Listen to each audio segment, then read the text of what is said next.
বার্তা পাঠিয়েছেন আমাদের এক বোন। চলুন শুনি তিনি কি বলছেন। শুভ সময়ে ইমরান ভাই, আশা করি ভালো আছেন। আমার কণ্ঠ চেঞ্জ করে দেবেন প্লিজ। এত সুন্দর কণ্ঠ, মিষ্টি কণ্ঠ, এটা কি চেঞ্জ করতে হবে? ধর্ম কি এক জিনিস দেখুন, মানুষের নিরাপত্তার জন্য চেঞ্জ করতেই হবে, আমাদের কিছু করার নেই। তবে ভয়েসটা খুব মিষ্টি ছিল আপুর। আমি ইসলাম ত্যাগ করেছি কারণ ইসলাম আমার জীবন ধ্বংস করেছে। কিভাবে ধ্বংস করেছে? ছোটবেলা শুধু আপনার নয় আপু, অসংখ্য মানুষের, পুরো পৃথিবীর যে সমস্ত মানুষের জীবন, প্রায় সমস্ত মানুষের জীবন ধ্বংস করে দিয়েছে ইসলাম। থেকেই আমি অনেক সাফার করে আসছি ইসলামের কারণে। শৈশবে যখন কিশোর বয়সে আমি স্কুলে পড়তাম, আমার মা আমাকে মেন্টালি ভার্বালি টর্চার করতেন ইসলামের কারণে। কেন আমি মাথায় কাপড় দিয়ে রাখছি না 24 ঘন্টা, মাথায় কাপড় দেওয়া নাকি ফরজ, কেন আমি নামাজ পড়তে দেরি করছি, কেন আমি বারান্দায় যাচ্ছি বিকেলবেলা, এগুলো নিয়ে এবং পড়ালেখা নিয়েও মা আমাকে 24 ঘন্টা অনেক সবসময় বকাবকি করতেন এবং অবশ্যই ঘরবন্দি রাখতেন। পর্দার নাম করে আমাকে শৈশবে খেলতে যেতে দেওয়া হয়নি, বন্ধু বান্ধব কারোর সাথে মিশতে দেওয়া হয়নি, কোথাও ঘুরতে যেতে দেওয়া হয়নি।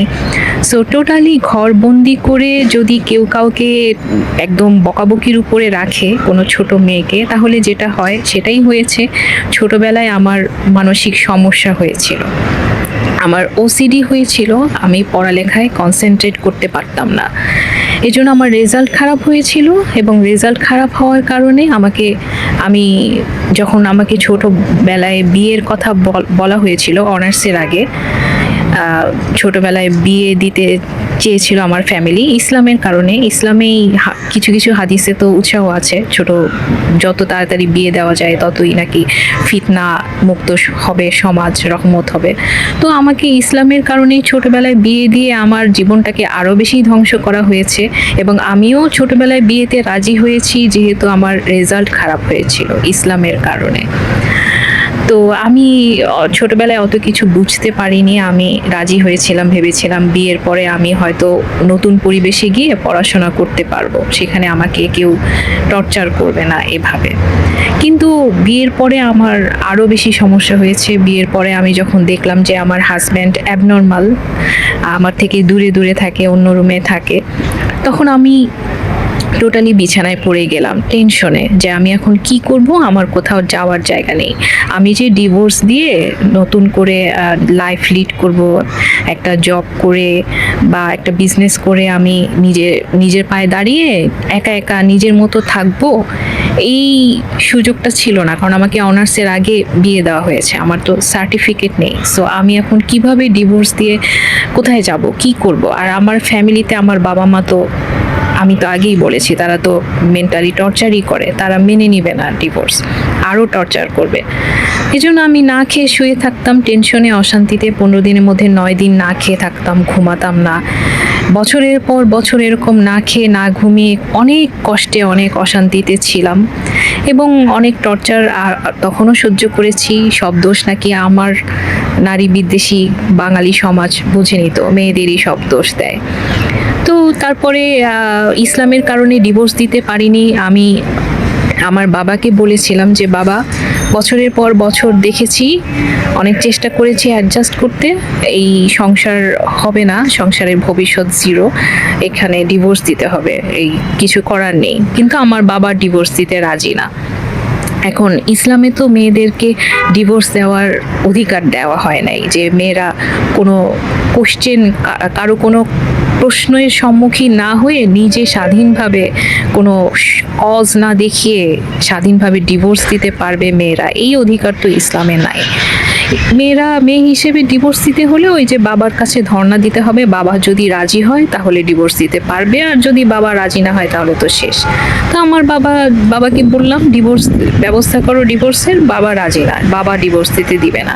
বাবা আরও বছরের পর বছর টাইম নষ্ট করলেন আমার, এবং এই টাইমটা আমি যে ওই সম্পর্কে বাধ্য হয়ে বন্দি ছিলাম এবং অনেক মেন্টাল পেইন নিতে হয়েছে, না খেয়ে না ঘুমিয়েছিলাম, আমার শরীর ভেঙে চুরে গেল, অনেক ক্ষতি হয়েছে। এরপরে আমি জব করতে পারিনি, আমি নিজের পায়ে এখন পর্যন্ত দাঁড়াতে পারিনি। শেষ পর্যন্ত ডিভোর্স দিতে বাধ্য করেছি আমার বাবাকে, অনেক স্ট্রাগল করে, অনেক ফাইট করে। কিন্তু ডিভোর্স দেওয়ার পরে আমি এখন যে আমি নিজের পায়ে দাঁড়িয়ে একা একা নিজের মতো থাকবো, এইটা আমার শেষ হয়ে গিয়েছে। ওই যে ছোটবেলা থেকেই আমাকে পর্দার নাম করে সোশ্যালি আইসোলেটেড করে বড় করা হয়েছে, এজন্য আমি এখন আমার প্রফেশনাল লাইফে জব করতে গিয়ে বলেন বা সংসার করতে গিয়ে বলেন, মানুষের সাথে অ্যাডজাস্ট করতে আমার প্রবলেম হয়। মানুষের বিভিন্ন এনভায়রনমেন্টের সাথে অ্যাডজাস্ট করা, বিভিন্ন বিহেভিয়ারের সাথে, বিভিন্ন পার্সোনালিটির সাথে অ্যাডজাস্ট করা, এগুলো তো আপনি সোশ্যাল ইন্টারেকশন থেকে শিখবেন। আপনাকে যদি কারোর সাথে মিশতে না দেওয়া হয় ছোটবেলা থেকে, তাহলে আপনি এগুলো কিভাবে শিখবেন? আপনার তো সোশ্যাল স্কিল, লাইফ স্কিল গড়ে উঠবে না, আপনি তো ভবিষ্যতে চলতে পারবেন না। আমার সেটাই হয়েছে ইসলামের কারণে। আমি এখন চলতে পারছি না। আমার এখন বর্তমানে আমার কোনো অর্থনৈতিক স্বাধীনতা নেই, আমি একদমই পরনির্ভর জীবন, বাবা মার ঘাড়ে বসেই খাই, এবং বাবা মা তো আমার সাথে সম্পর্ক খুবই খারাপ। আমি কেন তাদের মতের বিরুদ্ধে ডিভোর্স দিলাম?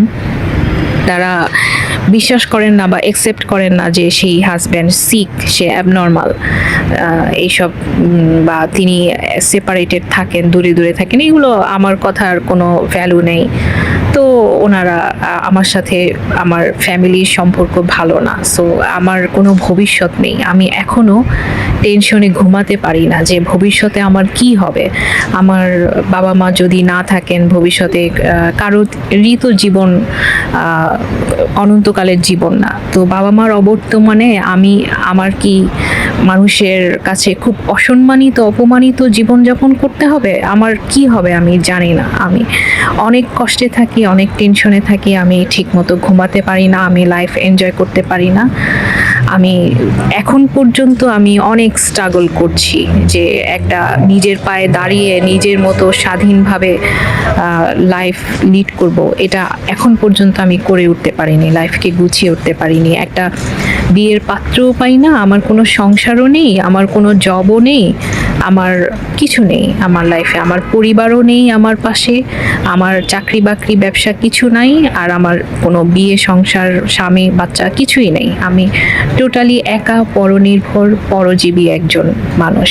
আমি আজ পর্যন্ত ব্যর্থ। ইসলামের কারণেই আমার লাইফটা এমন হয়েছে, এবং আমার ডিভোর্সের পরেও আমার বাবা মা আমাকে টর্চার করেছেন যে আমি যখন নিজের জন্য বাজার সজাই করতাম, নিজের পার্সোনাল থিং কিনি, খাবার কিনি বা পোশাক কিনি, যে জিনিসই কিনতে যাই দোকানে, আমি কেন দোকানে গিয়েছি, পুরুষ মানুষের সাথে কথা বলেছি, বাজারে গিয়েছি, পর্দার হানি হয়েছে, এটা নিয়ে বাবা মা অনেক কটু কথা, অনেক টর্চার করতেন অনেক দিন। সংসারের টুকিটাকি কাজের অজুহাতে অনেক টর্চার করতেন। তো সব মিলিয়ে আসলে এইসব টর্চারের কারণে আমি এখন পর্যন্ত আমি শারীরিক, মানসিকভাবে সুস্থ বোধ করি না নিজেকে। তো আমার আসলে যে ইসলামের কারণে যেহেতু লাইফটা টোটালি এলোমেলো হয়ে গিয়েছে, এজন্য আমি ইসলাম নিয়ে অনেক স্টাডি করেছি, কোরআন হাদিস নিজে পড়েছি, কোরআন তাফসির সহ পড়েছি, বুখারি মুসলিম হাদিস পড়েছি, এবং আমি নিজে কোরআন হাদিস পড়ে ইসলামের অনেক অন্ধকার দিক জেনেছি যেগুলো অন্য মুসলমানেরা জানেন না, কারণ তারা নিজেরা কোরআন হাদিস পড়েন না। তাদেরকে যা কিছু পড়ানো হয়, শোনানো হয়, তারা শুধু ইসলাম সম্পর্কে সেটাই জানেন। কিন্তু ইসলামে যে আরও অনেক কিছু আছে যেগুলো প্রচার করা হয় না, গোপন রাখা হয়, সেগুলো তারা জানেন না, যেহেতু তাদের সামনে এগুলো প্রচার করা হয় না, তাদের কাছ থেকে গোপন রাখা হয়। আমি নিজে কোরআন হাদিস পড়তে গিয়ে আমি অনেক ইসলামের অন্ধকার দিক জেনেছি, অমানবিক, বর্বর, নারী বিদ্বেষী অনেক বিধান আছে ইসলামে, নিজে পড়ে জানলাম। জানার পরে আমি ইসলাম থেকে দূরে সরে গেলাম। আগে আমি 100% ইসলাম ফলো করতাম, এরপরে এইসব ইসলামের অসভ্যতা, বর্বরতা, অমানবিক ব্যাপার স্যাপার বিধানগুলো জানার পর থেকে আমি ইসলাম থেকে অনেক দূরে আছি, ইসলাম পালন করি না। এবং তারপরও আমি মুসলিম ছিলাম, নাস্তিক হয়েছি আসিফ মহিউদ্দিনের ভিডিও দেখার পর থেকে। ওনাকে অনেক ধন্যবাদ এবং কৃতজ্ঞতা পৌঁছাবেন আমার পক্ষ থেকে, কারণ ইসলাম যে একটা টোটালি মিথ্যা বানোয়াট, এটা এইভাবে বুঝতাম না। আসিফ মহিউদ্দিনের ভিডিও দেখার পরে আমি পুরোপুরি শিওর হয়েছি, বুঝেছি, ক্রিস্টাল ক্লিয়ার হয়েছি যে ইসলাম আসলেই মিথ্যা বানোয়াট একটি অধর্ম। তো ধন্যবাদ সবাইকে। আমি এখন পুরোপুরি নাস্তিক হওয়ার পর থেকে আমি অনেক শান্তিতে আছি আগের তুলনায়। ধন্যবাদ আপু, অনেক অনেক শুভকামনা আপনার জন্য। আসলে আপনার মতো মানুষের জীবন না, শুধু কত কত মেয়ের জীবন যে নষ্ট করছে ইসলাম। আপনি এখানে আপু প্রায় 9 মিনিট কথা বলেছেন, আমি এখানে যুক্ত করলে আরো বেশি হয়ে যাবে, আমি বেশি কথা বাড়াতে চাই না। কয়েকটা কথা বলি যে এই যে ব্যাপারটা, আপনি দেখুন ইসলাম নারীদেরকে তালাক দেবার অধিকার দেয়নি। খোলা তালাক একটা আছে, তার মানে সেটা হচ্ছে যে স্ত্রী যেহেতু তালাক দেবার অধিকার নাই, সে তো দিতে পারবেই না। স্বামীর যতই বদমাশ হোক, যত খারাপই হোক না কেন, স্বামীর কিল গুতা খেয়ে সেখানেই থাকতে হবে, এটা হচ্ছে ইসলাম। তারপরও যদি নির্যাতন নিপীড়ন অনেক বেশি হয়, কোনোভাবেই সহ্য করা যায় না এমন হয়, তখন স্ত্রীর জন্য একটু ব্যবস্থা রেখেছে। সেটা হচ্ছে স্ত্রী স্বামীকে বলবে কিছু অর্থের বিনিময়ে আপনি আমাকে তালাক দিন। স্বামীকে বলবে আপনাকে আমি কিছু টাকা দিব, কিংবা এই দিব সেই দিব, কিংবা মহারানা যেটা আমার প্রাপ্য ছিল সেটা মাফ করে দিব, তো আপনি আমাকে সেটার বিনিময়ে তালাকটা দিন, আমি আপনার থেকে মুক্তি চাই। চিন্তা করেছেন অবস্থাটা? একজন নারী যে নির্যাতনের শিকার হচ্ছে, সেই নির্যাতিত নারী নির্যাতনকারী পুরুষকে ত্যাগ করবার অধিকার রাখে না, তাকে বরং উল্টো অর্থের বিনিময়ে সেই নির্যাতনকারী স্বামী থেকে তা রেহাই পেতে হয়। এটাই হচ্ছে ইসলাম। এগুলো নিয়ে বিস্তারিত ভিডিও আসবে, কোনোটাই ছাড়বো না যদি বেঁচে থাকি। এই আপুর জীবনটা প্রায় শেষ। এই ক্ষেত্রে ইসলামের বিধান আছে, ওই যে ইসলাম তো নারীদেরকে সম্মান দেয়, আসলেই দেয়। উনি বলেছেন দেয় না, না তা না, দেয়। ওই বিছানায় সম্মান আর কি, এক বিছানা পর আরেক বিছানা, এক পুরুষ থেকে আরেক পুরুষের ওই 2 নাম্বার 3 নাম্বার 4 নাম্বার স্ত্রী হবে, ঠিক আছে। ডিভোর্স দিয়েছে, এখানে কিন্তু হুজুররা কিন্তু খুব সুন্দরভাবে ইসলামটাকে উপস্থাপন করে। ঠিক আছে, একজন ডিভোর্সি নারী, তার অধিকার তো ইসলাম দিয়েছে। হ্যাঁ, ডিভোর্স হয়ে গেল, ডিভোর্সি নারীকে বিয়ে করার কথা বলেছে, নবী করেছেন। কিন্তু এটা তারা বলবেন না নবী আসলে কোন ধরনের ডিভোর্সি নারীকে বিয়ে করেছে। নবী আজীবন, কি বলবো, কথা বেশি হয়ে যাবে। খাদিজা রাদিয়াল্লাহু তাআলা আনহাকে যখন বিয়ে করেছেন, নবীর বয়স তখন 25 বছর, খাদিজার বলা হয় 40 বছর। এখানে কি মানবিকতা দেখায় নবীর নারী লিপ্সু যদি হতেন, তাহলে 25 বছর বয়সে তাগড়া যৌবনে তিনি কেন 40 বছরের বুড়ি মহিলাকে বিয়ে করলেন? ভাই, 40 বছরের একজন নারী যখন ব্যবসায়ী হন, ধনবান হন, ধনকুবের হন, তখন তার চেহারাই থাকে অন্যরকম। এমন না যে 40 বছরের নারীর সৌন্দর্য নষ্ট হয়ে যায়। অনেক নারী আছেন 40 বছরের নারীকে দেখলে আপনার মনে হবে ষোড়শী নারী, এত সুন্দর। একজন 16 বছরের নারীর চাইতে অনেক সময় রূপে গুণে সবকিছুতে 40 বছরের নারীও এগিয়ে থাকেন, এমনটাও হয় আমাদের সমাজে, আমরা দেখি। এটা হতে পারে। আবার এটাও হতে পারে স্পষ্ট নবী অর্থের জন্য খাদিজাকে বিয়ে করেছেন, অর্থের জন্য। অর্থের দরকার। মামুন লাইলার প্রেম কাহিনী আমরা জানি, মামুনের বয়স কত, লাইলার বয়স কত। তো এখানে কি আপনার মামুনকে খুব মহান মানুষ ভাবছেন যে সে এত কচি খোকা হয়ে লাইলার মতো বুড়িটাকে বিয়ে করেছে কেন, কিংবা তার সঙ্গে থাকছে কেন, তাকে এত ভালোবাসে কেন? অর্থের জন্য। লাইলা তো এখন মামুনকে ছেড়ে আরেকটাকে ধরেছে, তাই না? সে যাই হোক, মানুষ করুক, যা ইচ্ছা তাই করুক। কিন্তু মামুন লাইলার ক্ষেত্রে কিন্তু আমাদের সমাজে অনেক অনেক কথা হয়, সমালোচনা হয়। নবীর ক্ষেত্রে হয় না। নবীর ক্ষেত্রে মহান করে দেখানো হয়। নবী 25 বছর বয়সে 40 বছরের বুড়িকে বিয়ে করেছে, কি মহান কাজটা করে ফেলেছে। এটা যদি মহানই হতো, নবী যদি নারী লিপ্সু না হতেন, হ্যাঁ, তাইলে খাদিজার মৃত্যুর 1 মাসের মধ্যে 2টা বিয়ে কেন করলেন? তারপরে এতগুলো বিয়ে কেন করলেন? খাদিজার টাকাগুলো খেয়ে নবীজি তার অভাব দূর করেছে। তো খাদিজার জীবদ্দশায় তো নবী অন্য কাউকে বিয়ে করবার সাহসই করে নাই, পাবে না, এটা স্বাভাবিক। খাদিজার মৃত্যুর পরেই নবী তার নবীগিরি দেখিয়েছেন, একদম কেমন ভালো মানুষ ছিলেন সেটা কিন্তু দেখিয়েছেন। কচি খাদিজা যেহেতু ডিভোর্সি ছিলেন, ভার্জিন ছিলেন না, তাই না? স্বাভাবিক। এই কারণে নবীজির হয়তো ইচ্ছে হয়েছে আমার ভার্জিন দরকার। খাদিজার বয়স বেশি ছিল, নবী প্রয়োজন হয়েছে আমার কচি মেয়ে দরকার, আয়েশাকে বিয়ে করেছে।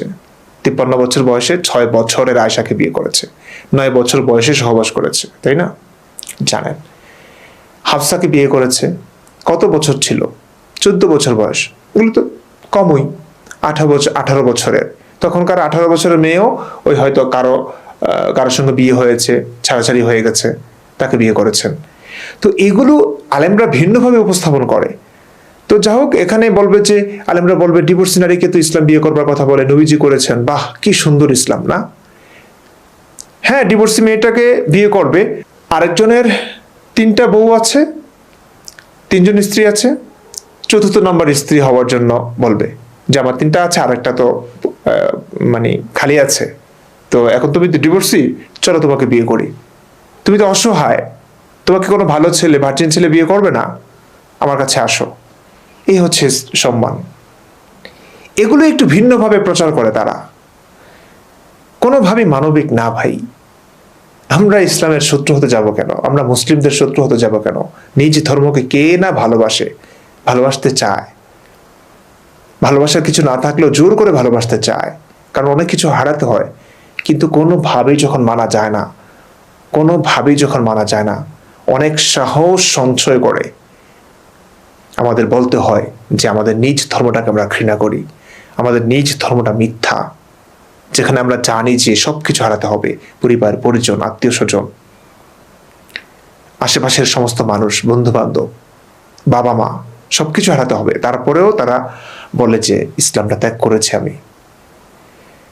ইসলাম ত্যাগ কেউ শান্তিতে করে না, কোনো কিছুই না ইসলাম ত্যাগ করার মাধ্যমে কিছুই পায় না। একটা মানুষ যখন আত্মোপলব্ধি হয়, একটা মানুষের যখন আত্মোপলব্ধি হয়, মনে প্রাণে বিশ্বাস করে যে ইসলাম মিথ্যা, তখনই কেবল সাহসটা করতে পারে। ইসলাম বিশ্বাস করলে তো ভাই মৃত্যুর পরেও সে জান্নাতি হবে, তাই না? এত এত লাভ, এত এত লোভ, সবকিছু বিসর্জন দিয়ে কেন ইসলাম ত্যাগ করবে বলুন তো? তার মানে সে বুঝে শুনে ইসলাম ত্যাগ করেছে। তো আপনি বলেছেন শান্তিতে আছেন। হ্যাঁ, মানসিক মুক্তিটা অনেক বড় কিছু আপু। আপনার প্রতি আমি ছোট, আপনার জানি না, হয়তো সমবয়সী হব। আপনি যেই হন না কেন, যেভাবেই থাকেন না কেন, মানসিক মুক্তিটা হচ্ছে অনেক বড় একটা শান্তির ব্যাপার, মুক্তির ব্যাপার। সেটা পেয়েছেন, এর জন্য আপনি কৃতজ্ঞ থাকুন। এবং এখনো নিজেকে পরাজিত ভাববেন না জীবন যুদ্ধে। আপনি এখনো নিজেকে কিছু করবার চেষ্টা করুন। যদিও ইসলাম আপনার সবকিছু কেড়ে নিয়েছে, আপনার সেই সময়, সেই বয়স, হ্যাঁ, সেই যোগ্যতা অর্জনের সময়টা, সবকিছু নিয়েছে, তারপরও ছোটখাটো কিছু হলেও করুন, নিজের পায়ে দাঁড়ান, তারপর দেখবেন ভালো কিছু হবে।